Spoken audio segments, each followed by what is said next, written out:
What's up, y'all? This is Jeff Lacey Jr. with the Ball Sports Network, and the 2014 NBA Draft is finally complete. Now I'm here to tell you who I think were some of the biggest winners and losers from the draft.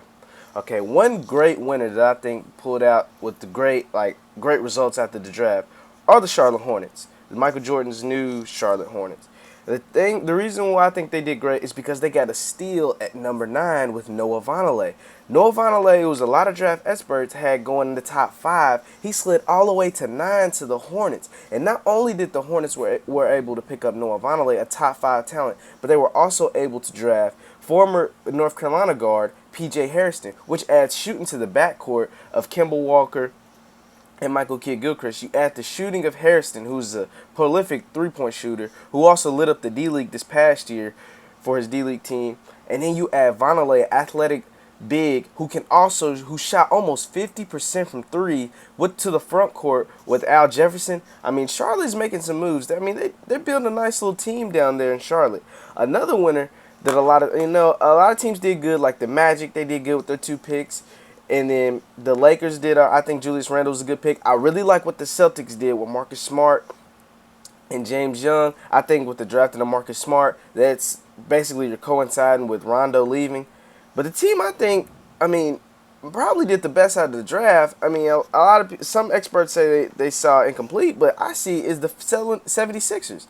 I mean, you get Joel Embiid, who most people think is going to be the best player in this entire draft when he's healthy. Only reason why he slid from number 1 is because of the injury that he currently has. You get Joel Embiid, okay, yeah, he's going to be out for a little bit. You get this guy, Dario Saric, who a lot of people think is going to be a pretty good pro when he gets over from Turkey. He just signed a Turkish deal, so he probably won't be in the NBA for like the next 2 years. You get Dario Saric, and then you trade for Pierre Jackson. So, not to mention some of the second round picks like KJ McDaniel and Jermaine Grant that you got in the second round. So you get, I think, the cornerstone, which is Joel Embiid. You pair him with Nerlens Noel once they both are healthy. I mean, that's a front court. You're not getting no layups in Philly anymore. Pair that with KJ McDaniel, the defense of him, and the stifling defense that Pierre Jackson plays. I mean, that's a nice little team they got. I mean, a nice little nucleus they got going on in Philadelphia. But what makes this even better is that Philly is not going to be good next year. They're going to be right back in the lottery next year, probably another top 5 pick. You add that top 5 pick in the next 3 to 4 years, Philly should have a nice little team. I mean, that's for the future. I think their draft will be good in years to come. I mean, as of next year, they're still not going to be that great. But in years to come, Philly is going to have a nice little nucleus led by Joel Embiid and Nerlens Noel in the middle. The teams that I thought lost were the Kings and the Raptors. They're the biggest losers from this draft. The reason why I said this, the Kings, this is the 3rd shooting guard, and Nick Stauskas you got at number 8 in the last 4 years. And I think Nick Stauskas plays a lot like Jimmer Fredette, a mainly 3-point shooter.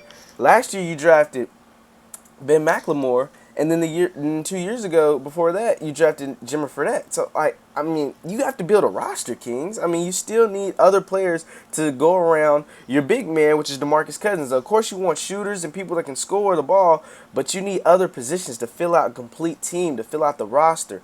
Another team that I thought lost was the Raptors, and the reason is because Kyle Lowry looks like he's on his way out the door. You need to address your point guard situation. And at number 20, they drafted a guy, some foreigner named Bruno Cabricio.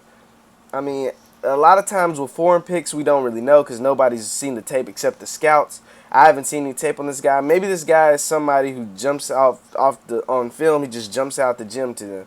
But I thought they needed to address the point guard situation with Kyle Lowry looking like he's on his way out the door. And Shabazz Napier was still on the board at number 20, and they passed up on him.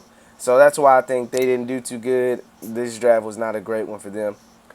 But yeah, those are the winners and losers from the 2014 NBA Draft. Once again, my name is Jeff Lacey Jr. You can subscribe to my YouTube channel. Find me on ballsports.com or follow me on Twitter. I tweet all my articles, all my videos on Twitter and on Facebook, Jeff Lacey Jr. on Facebook. Thanks for listening. Peace.